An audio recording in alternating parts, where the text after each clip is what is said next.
오늘부터 14번에 걸쳐서 요한복음 18장과 19장에 우리 함께 주님이 그곳에 계셨고 거기에 너 있었는가 그때라는 전체 제목을 가지고 하나님 말씀을 전하기를 원합니다. 여러분, 이 긴 저니 가운데 함께 동행해 주시면 감사하겠습니다.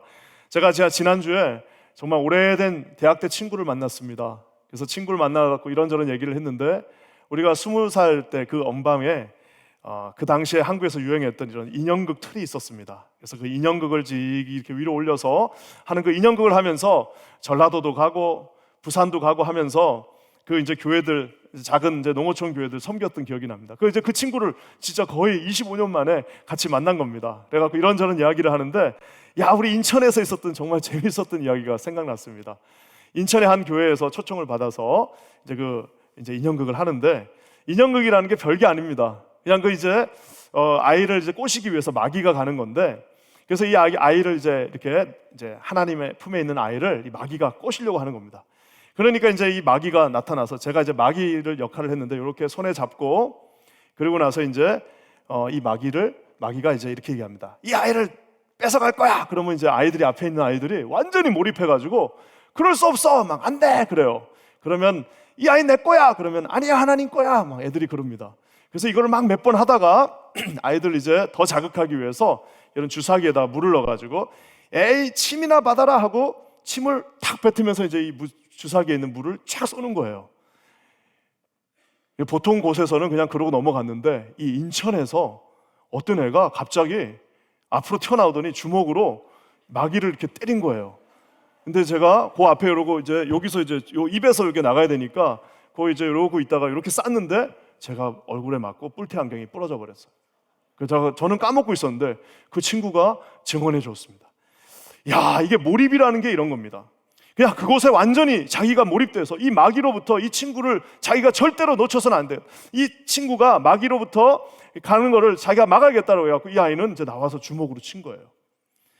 유명한 이탈리아 출신의 미국의 심리학자인 칙센트미하이가 쓴 그 몰입이라고 하는 유명한 책이 있습니다. Concentration. 말 그대로 몰입이 이런 겁니다.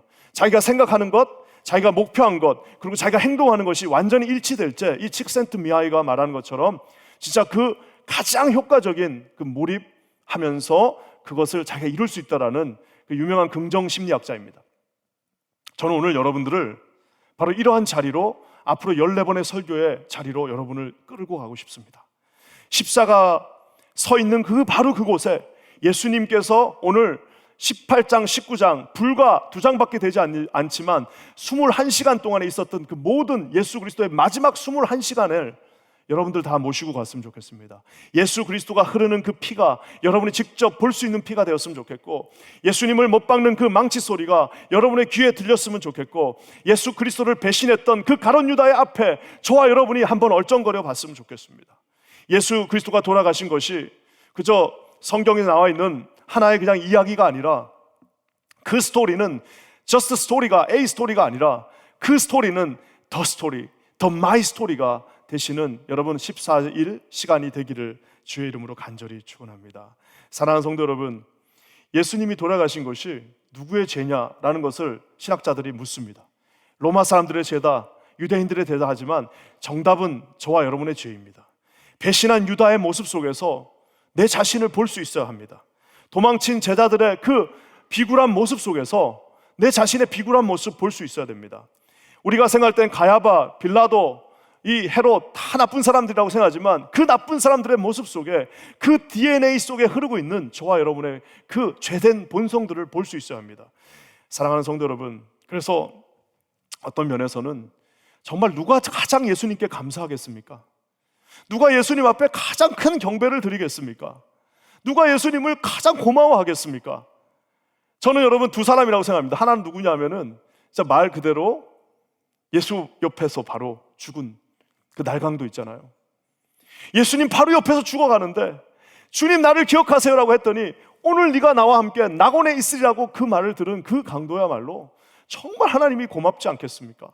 사랑하는 성도 여러분, 그와 같이 저와 여러분들이 오늘 이 하나님의 고난주간 2주간의 특세금초를 통하여서 하나님이 함께 하심을, 하나님이 바로 내 옆에서 나와 함께 동행하셨다는 사실을 몰입함으로 깨달아 알 수 있는 저와 여러분 되시기를 주의 이름으로 간절히 축원합니다. 사랑하는 성도 여러분, 이제 다리도 건강하시고 운전도 가능하시고 몸도 성하신 분들은 여러분 이 현장에서 함께 2주 동안 주님을 만나실 수 있기를 주님의 이름으로 간절히 축원합니다. 여러분 이 요한복음 18장과 19장은 아까 제가 얘기한 것처럼 불과 21시간, 예수님의 21시간 마지막 시간을 그리고 있습니다. 목요일 밤 6시쯤 예수님의 마지막 최후의 만찬이 시작됐습니다. 그리고 예수님께서는 이제 목요일 밤 약 저녁 9시부터 자정까지 3시간 동안 겟셋마네 동산에서 정말 말 그대로 땀방울이 핏방울이 되도록 기도하셨습니다. 그리고 아마 자정쯤에 체포되신 주님은 아침 9시쯤에 십자가에서 못 박히셨고, 밤새 고통당하신 주님은 이제 6시간 후인 오후 3시쯤에 돌아가셨습니다. 자, 그러니까 딱 21시간, 21시간 동안 있었던 일들을 요한복음 18장과 19장이 기록하고 있습니다. 당시 우리가 아는 것처럼 요한은 다른 복음서하고 달라요. 그래서 다른 복음서는 공간복음이라고 그러고 요한복음은 따로 요한복음이라고 말하고 있습니다. 왜 다르냐면 다른 복음서의 저자들은 좀 일찍 돌아가셨죠.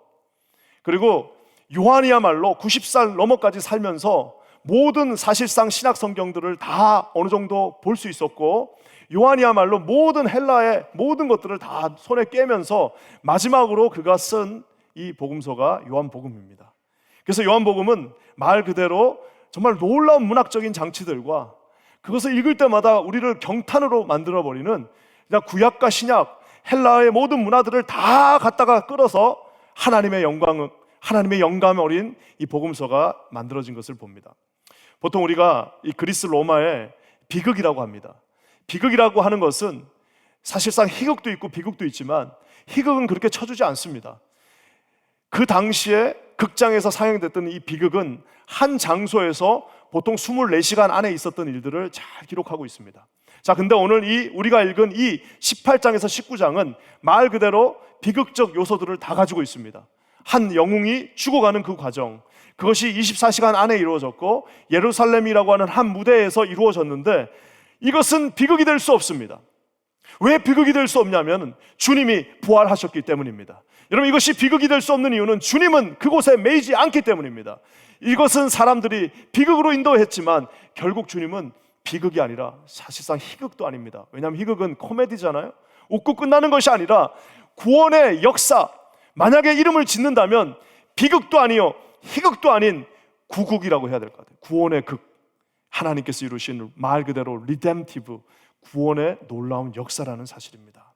오늘 저는 여기서 이제 14번 동안 이 하나님의 놀라운 구원사를 바로 그 옆에서 살펴봤으면 좋겠습니다. 오늘 첫 번째 시간, 배신자의 모습 속에서 내 자신을 발견했으면 좋겠습니다.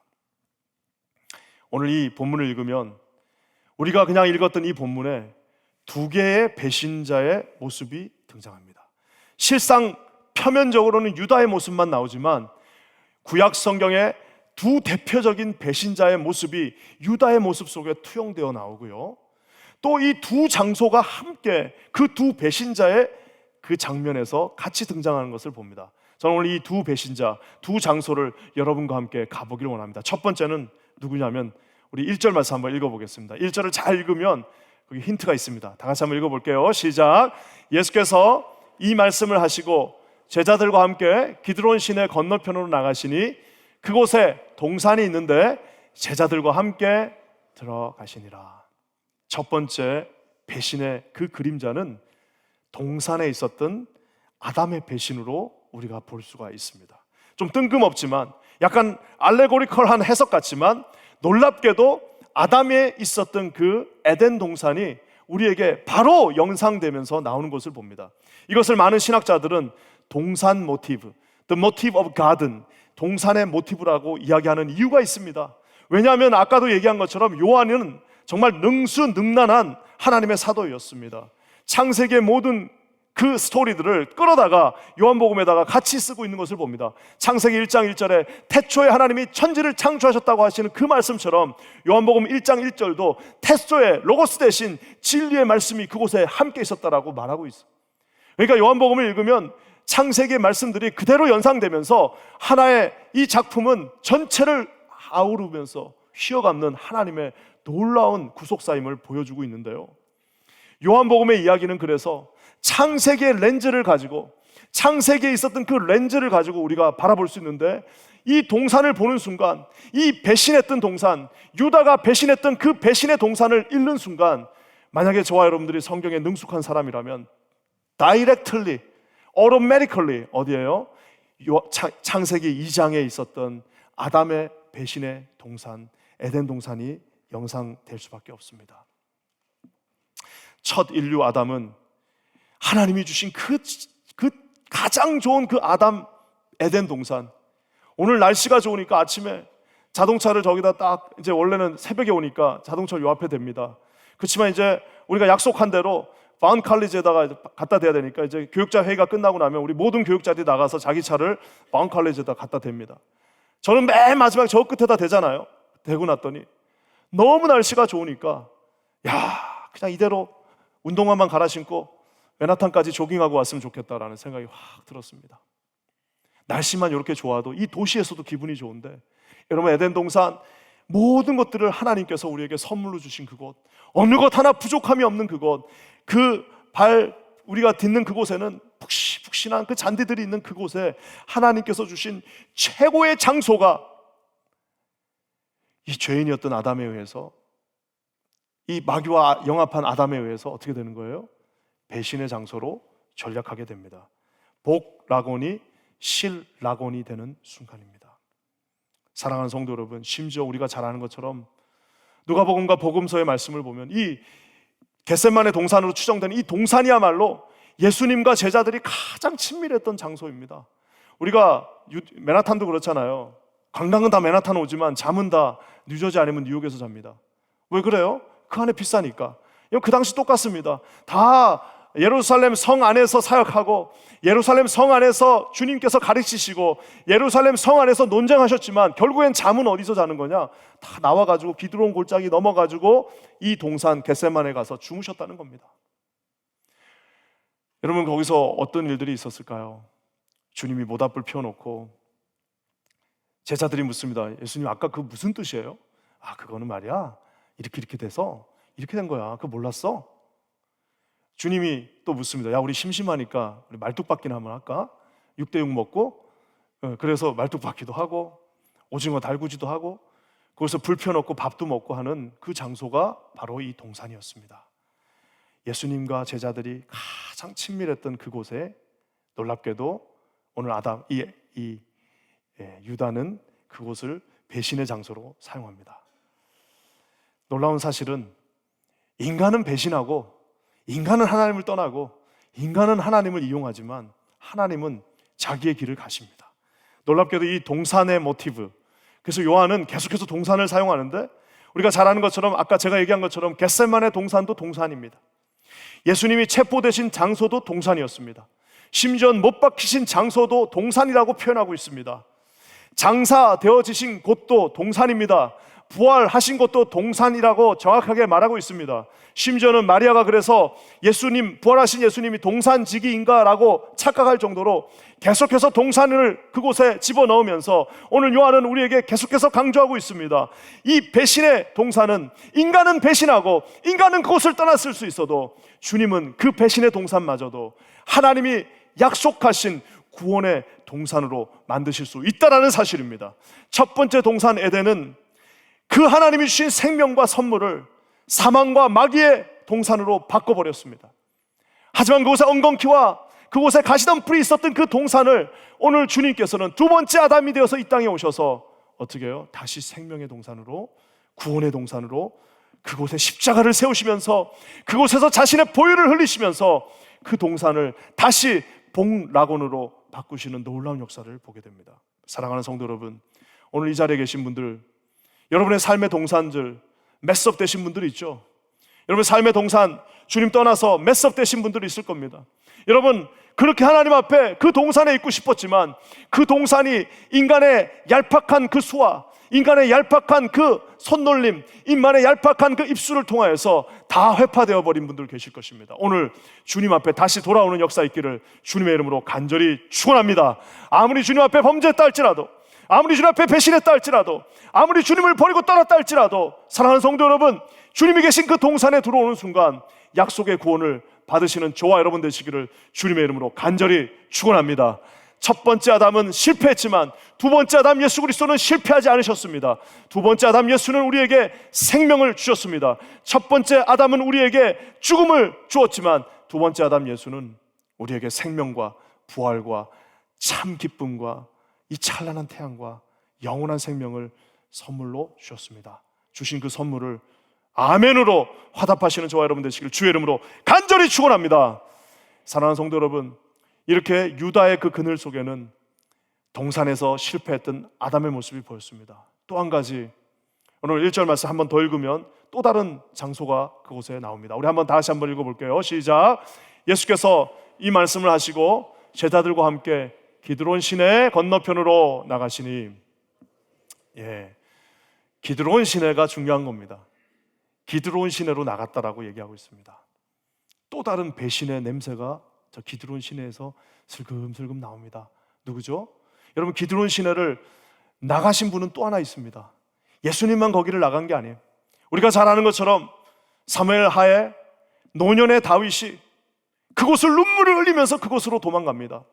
자기가 가장 아꼈던 아들, 자기가 가장 자랑스러워했던 그 아들, 자기의 모습을 가장 닮았고 정말 가장 멋진 아들이었던 압살롬이 아버지에게 칼을 갖다 댑니다. 아버지에게 칼을 대면서 아버지를 죽이려고 할 때 다윗이 눈물을 흘리면서 주섬주섬 사람들 모아가지고 그 기드론 강을, 기드론 시내입니다. 시내, 요만한 시내를 건너면서 하는 장면이 등장합니다. 여기에 등장한 유명한, 사실상 다윗은 여러분 그 마음이, 압살롬이 반역해서 넘어간 것도 있지만 사실상 다윗이 전의를 상실하게 된 계기가 있습니다. 그것은 뭐냐면 자기가 가장 아꼈던 자기의 책사, 모사, 자기가 가장 아꼈던 자기의 브레인이었던 아히도벨이 압살롬 편으로 돌아서는 그 장면에서 다윗이 무너져 버립니다. 자기가 가장 아껴서 자기의 머리라고 했는데 그 아히도벨이 상황을 딱 보니까 이제 압살롬이에요. 상황을 딱 보니까 다윗은 끝났어요. 상황을 보니까 이제 압살롬의 시대가 된 것 같아요. 그러니까 어떻게 합니까? 바로 압살롬 편으로 돌아서는 순간 다윗이 완전히 절망하게 됩니다. 사랑하는 성도 여러분, 이 장면에서 사무엘 하를 읽고 있는 모든 독자들은 다윗은 끝났다라고 생각합니다. 이제 저 기드론강 건너갔으니까 다윗은 That's it, finish, your life done 이라고 말했을 것입니다. 하지만 놀랍게도 하나님이 선택한 사람을 누구도 어떻게 할 수 없습니다. 하나님의 선택받은 다윗의 손을 하나님은 들어주시면서 결국에는 아히도벨이 이렇게 서제션합니다. 압살롬, 우리 이제 이 전쟁은 이겼다. 이제 저 힘없는 다윗이 기드론강을 건너서 도망갔으니까 선별된 12,000명의 군사만 있으면 12,000명 데리고 나가서 저 기드론강을 건너서 다윗을 죽이면 이제 이 모든 왕국은 당신의 것이 된다라고 정말 너무나도 멋진 책략을 냈을 때에 놀랍게도 압살롬이 순간적으로 오판합니다. 물론 후세라고 하는 유명한 그 지략가를 보내서 그렇게 됐지만 순간적으로 이 똑똑한 압살롬이, 절대로 당할 것 같지 않은 압살롬이 순간적으로 판단을 잘못해서 12,000명을 보내지 않고 결국 다윗이 다시 힘을 얻어서 다시 돌아오는 장면을 우리가 보게 됩니다. 제가 신대원 다닐 때 이 아히도벨과 정말 유사한 사람이 하나 있습니다. 그 페이퍼를 썼는데요, 바로 가돈 유다입니다. 성경에 딱 2번 어떤 한 사람이 자기의 목을 메고 자살했다는 장면이 나옵니다. 딱 2번, 구약에 1번, 신약에 1번 나오는데 놀랍게도 아히도벨이 자기의 뜻이 이루어지지 않는 것을 보고 자기가 그렇게 믿었던 압살롬이 자기 말을 듣지 않으니까 어떻게 해요? 자기 고향에 가서 목을 메고 자살합니다. 똑같은 신약 성경에서 가론 유다가 자기의 뜻이 이루어지지 않는 것을 보고 똑같이 자기도 행했다라고 얘기하고 있습니다. 사랑하는 성도 여러분, 마치 같은 이야기들을 똑같이 한 번씩 더 쓴 것처럼 같은 구조로 되어져 가고 있습니다. 사랑하는 성도 여러분, 이것은 무엇을 말하고 있습니까? 배신의 장소가 됐던 그 기드론 시내가, 절망과 좌절 속에서 이제 끝났다라고 하고 넘어간 그 기드론 시내가, 아버지 하나님께서 나를 버리셨다라고 다윗이 울부짖으면서 맨발로 도망쳤던 그 기드론 시내가였지만, 그리고 여러분, 압살롬은 이제 승리했다라고 생각했고, 압살롬은 내가 천하를 가졌다라고 생각했고, 압살롬은 내가 이제 우리 아버지 다윗을 이겼다라고 생각했지만, 결국에는 하나님의 뜻은 반드시 하나님의 뜻으로 이루어진다는 사실을 사랑하는 성도님들 반드시 기억하시기를 주의 이름으로 간절히 축원합니다. 여기 계신 분들 중에 혹시라도 절망과 좌절에 빠졌다 할지라도 여러분, 당신들이 하나님의 아들이심을 잊지 마시길 바랍니다. 아무리 고통 속에서, 아무리 어려움 속에서 있다 할지라도 여러분들, 저와 여러분들은 하나님의 선택받은 하나님의 하나밖에 없는 자녀들임을 반드시 기억하시는 저와 여러분 되시기를 주님의 이름으로 간절히 축원합니다. 오늘 이 동산에서 주님은 땀방울이 피땀을 되도록 우리를 위하여 기도하셨습니다. 여러분, 그 12제자만을 위해서 기도한 것이 아니라 지금 헤매고 있는, 지금 그 동산을 잃어버린 저와 여러분을 위해서도 지금 이 순간 기도하고 계심을 잊지 마시기를 주의 이름으로 간절히 축원합니다. 사랑하는 성도 여러분, 오늘 이 말씀을 잘 이해했던 바울이 이렇게 고백하고 있습니다. 로마서 8장 38절에 이렇게 말합니다. 내가 확신하노니, I am sure, 내가 확신하노니 사망이나 생명이나 천사들이나 권세자들이나 현재일이나 장래일이나 능력이나 높음이나 깊음이나 다른 어떤 피조물이라도 우리를 우리 주 그리스도 예수 안에 있는 하나님의 사랑에서 뭐라고요? 끊을 수 없다. 기드론 강을 넘어갈 수 없다. 기드론 강은 다시 돌아오게 되어 있다라고 고백하고 있습니다. 저는 우리 킨자닌 교회 모든 성도님들이 얼마나 압살롬이 잘 되는 것 같으니까 그걸로 따라갔겠습니까? 하지만 예수님만 붙잡고 쫓아가시는 저와 여러분 되시기를 주의 이름으로 간절히 축원합니다. 오늘 여기 보면은 배신하는 자들의 특징이 있습니다. 3절 말씀 한번 읽어볼까요? 이 배신자들의 특징이 있습니다. 한번 다 같이 읽어볼게요. 시작. 유다가 군대와 대제사장들과 바리새인들에게서 얻은 아랫사람들을 데리고 등과 횃불과 무기를 가지고 그 길로 오는지라.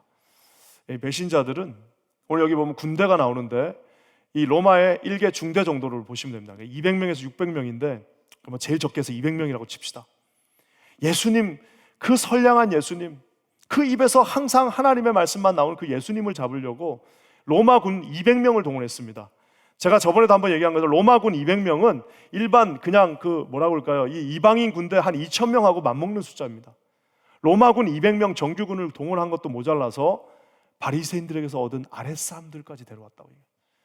그러니까 그냥 이런저런 찌꺼기들을 다 모아가지고 전부 다 망치 하나씩 들고 낫 하나씩 들고 온 거예요. 누구 잡으러? 예수님 한 분 잡으러. 우리가 내일 살펴볼 베드로는 그 얼마나 대단합니까? 그 수백 명 앞에서 칼을 뽑았으니 정말 대단하죠. 자, 근데 중요한 사실은 이렇게 배신자들이 두려우니까 몰려다녀요. 뭐 예수님 잡는데 한 20명만 가면 되지 않겠어요? 수백 명이 몰려다닙니다. 몰려서 다녀.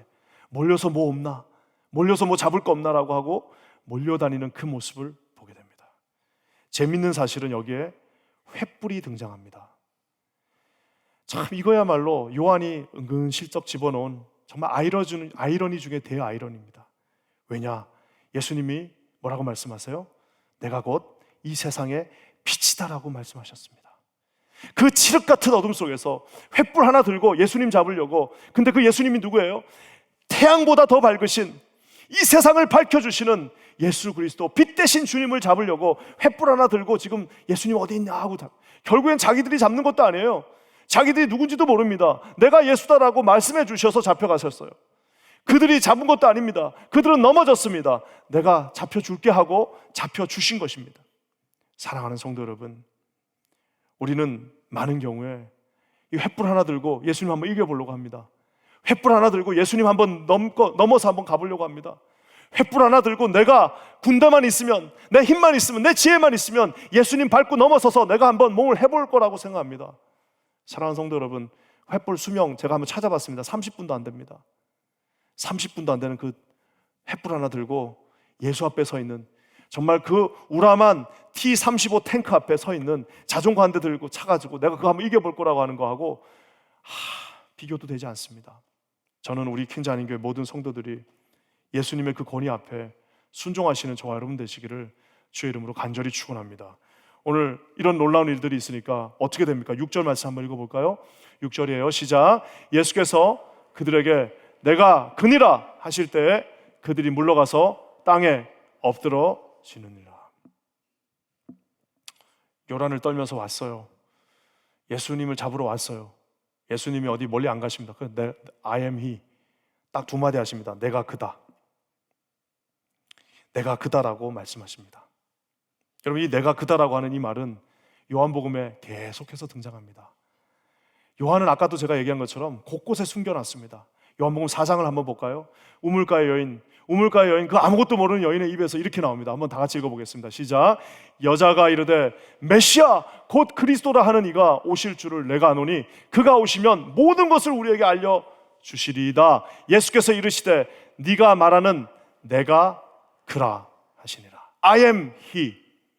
내가 그다 라고 오늘 주님이 말씀하십니다.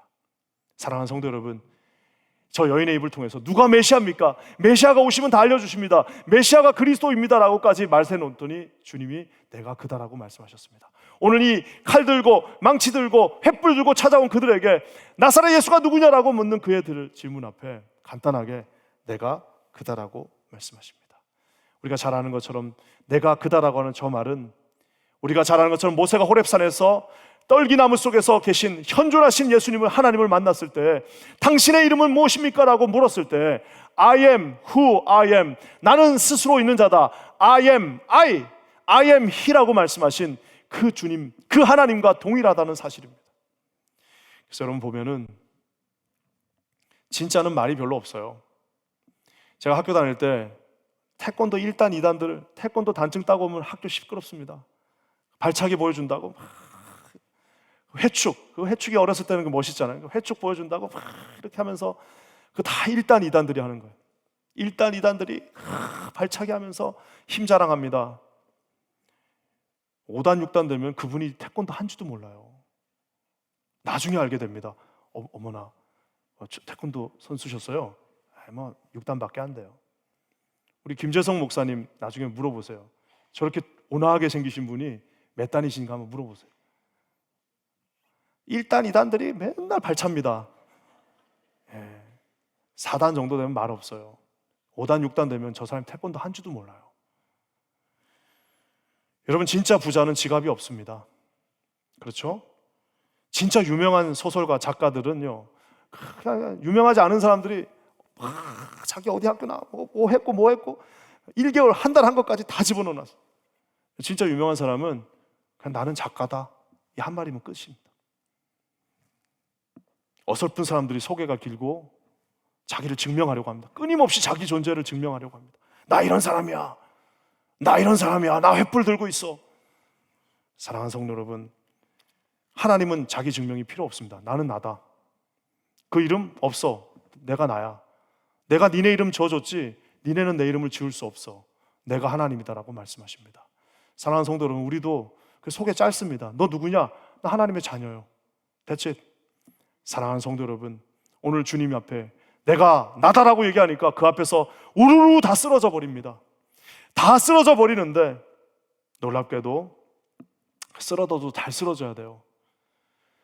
우리가 잘 아는 것처럼 사울은 쓰러지고 나서 예수님을 만났습니다. 근데 쓰러져도 예수님 못 만나는 사람이 있어요. 대표적인 사람은 구약의 바로고 또 대표적인 사람은 오늘 이 신약에 나오는 유다입니다. 여러분 5절 말씀 볼까요? 유다의 최종 결론입니다. 다 같이 한번 읽겠습니다. 시작. 대답하되 나사렛 예수라 하거늘 이르시되 내가 그니라 하시니라. 그를 파는 유다도 그들과 함께 섰더라. 여러분, 이것이 가장 큰 비극입니다. 여기서 그들과 함께 섰다 누구예요? 아까 제가 말한 그 모든 떨거지들, 그 모든 그냥 다 모아놓은 그 횃불 들고 있는 떨거지들과 함께 섰더라. 누가요? 누가가 아니라 유다가 그렇게 섰다라는 사실입니다. 3년 동안 예수님을 봤습니다. 그 선하신 예수님, 그 눈물을 흘리시면서 죄인들과 병자들을 구원하신 예수님을 보았습니다. 그렇지만 결국에는 20번에 걸쳐서 내가 나다라고 말씀하셨고 7번에 걸쳐서 나는 참 생명이요 포도나무요 나는 정말 길이요 진리요 생명이다라고 말씀해 주셨고 7가지 놀라운 그 부활의 기적들을 보았음에도 결국 그가 선택한 마지막은 뭐냐? 유다도 그들과 함께 섰더라. He was standing with all the 떨거지들 라고 말하면서 예수님을 버려버립니다. 예수님이 나중에 말씀하십니다. 차라리 태어나지 않았으면 좋았을 걸. 왜 줄을 서도 하필 거기 있을까요? 사랑하는 성도 여러분, 저는 그래서 어쩌면 베드로랑 이런 제자들이 연민의 정이 가는 이유는 안 될 것 같으니까 이제 어떻게 하는 거야? 쫓아가다가 막 숨었다가 막 배신도 하고 하지만 그 비열한 모습 속에서도 끝까지 어쨌든 간에 주님을 붙잡고 있는 겁니다. 사랑하는 성도 여러분, 골고다 언덕이 다 무너진 것 같아도 거기에만 소망이 있음을 기억하시기를 주의 이름으로 간절히 축원합니다. 예수님의 모습이 초라해 보이는 것 같아도 그리스도의 십자가에만 우리의 구원이 있음을 반드시 기억하시는 저와 여러분 되시기를 주의 이름으로 간절히 축원합니다. 오늘 말씀을 마무리하면서 이 구원자 되신 예수님은 그렇다면 배신자들 앞에서 어떻게 하든, 저는 이 8절과 9절의 말씀이 너무너무 좋습니다. 한번 다 같이 읽어보겠습니다. 8절과 9절입니다. 예수께서 대답하시되 너희에게 내가 그니라 하였으니 나를 찾거든 이 사람들이 가는 것을 용납하라 하시니 이는 아버지께서 내게 주신 자 중에서 하나도 잃지 아니하여 싸움나이다 하신 말씀을 응하게 하려 함이로라. 아멘. 제자들을 끝까지 지키시는 예수 그리스도. 제자들은 다 예수님 버리고 도망갔지만 오늘 제자들에게, 오늘 그 사람들에게 말합니다. 이 사람들 다 보내달라. 끝까지 내가 이들 하나도 잃어버리지 않겠다라고 말씀하고 있습니다. 찰스 스펄전 목사님은 이것을 로열 패스포트, 즉 왕의 여권이라고 표현하고 있습니다. 왜? 주님이 붙잡으신 자는 저 사람 가게 놔둬라. 내가 절대로 잃어버리지 않는다. 주님의 로열 패스포트를 들고 있는 사람들은 나는 절대로 저 사람을 놓치지 않겠다. 아무리 저 사람이 나를 버렸다 할지라도 나는 이 로열 패스포트를 갖고 있는 사람을 끝까지 붙잡겠다라고 하시는 하나님의 자기 선언이요, 주님이 우리를 향한 약속이요. 사랑하는 성도 여러분, 여러분 아무리 지금 신대가 초라하다 할지라도, 여러분 아무리 예수님 놓친 것 같아도 걱정하지 마십시오. 오늘 주님 말씀하십니다. 내게 주신 자 하나도 놓치지 않겠다라고 말씀하십니다. 요한복음 13장에서 말씀하신 것처럼 그 제자들을 사랑하시되 끝까지 사랑하신다는 예수 그리스도의 그 사랑을 반드시 기억하시는 저와 여러분 되시기를 주의 이름으로 간절히 축원합니다. 오늘 이 말씀이 이렇게 해서 마무리되어집니다. 놀라운 사실은 예수님이 그 기드론 실개천을 건널 때 그날 밤은 6월절에 양을 잡는 날입니다. 예루살렘에서 많게는 20만 마리, 아무리 적어도 10만 마리의 양들이 그날 밤에 도살당합니다. 무슨 하수구가 잘 돼 있는 것도 아니고, 그러면 그 모든 피가 다 결국에는 어디로 흐르게 돼 있습니까? 이 기드론 시내로 흐르게 돼 있습니다. 목요일 밤에 주님이 그 계곡을 넘어오실 때 그 기드론 시내가는 이미 양들의 피로 흠뻑 젖어 있습니다.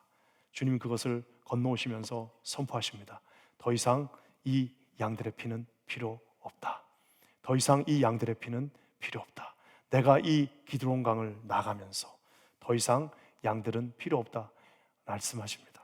또한 여러분, 놀라운 사실은 우리 주님이 마지막 장소, 체포의 마지막 장소를 겟세마네 동산으로 삼으셨습니다.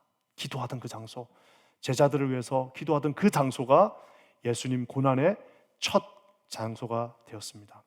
사랑하는 성도 여러분, 더 이상 우리는 기드론 시냇가에서 어둠의 자식이 아닙니다. 흐르는 양들의 피가 필요 없습니다. 여러분의 의가 필요 없습니다. 오직 예수 그리스도의 보혈만 있으면 됩니다. 주님이 주신 이 동산에서 여러분 승리하시는 저와 여러분 되시기를 주의 이름으로 간절히 축원합니다. 여러분, 내일부터 이제 오늘 밤부터죠, 우리 특세금철 시작됩니다. 전 여러분이 여기 좀 초청하고 싶어요. 도저히 건강이 안 되시고 운전이 힘드신 분은 어쩔 수 없지만 가급적이면 주님의 이 동산에서 우리 함께 기도하면서 우리 주님 바로 옆에서 살아계신 예수님을 만나시는 저와 여러분 되시기를 주의 이름으로 간절히 축원합니다. 우리 함께 기도하겠습니다. 하나님, 참으로 감사합니다. 오늘도 살아 역사하시는 주의 은혜가 우리 모든 가정들 위해 흐르고 넘치게 하여 주시옵소서. 비록 유다는 배신했고 아담도 실패했고 아이도벨도 상황을 오판했으나 우리 주님은 아버지 그 자리에서 끊임없이 우리의 구원을 이루어 주신 하나님이심을 고백합니다. 하나님, 주님의 그 동산에서 끝까지 승리하는 우리 모두가 되게 하여 주시옵소서. 예수님의 이름으로 간절히 기도합니다. 아멘.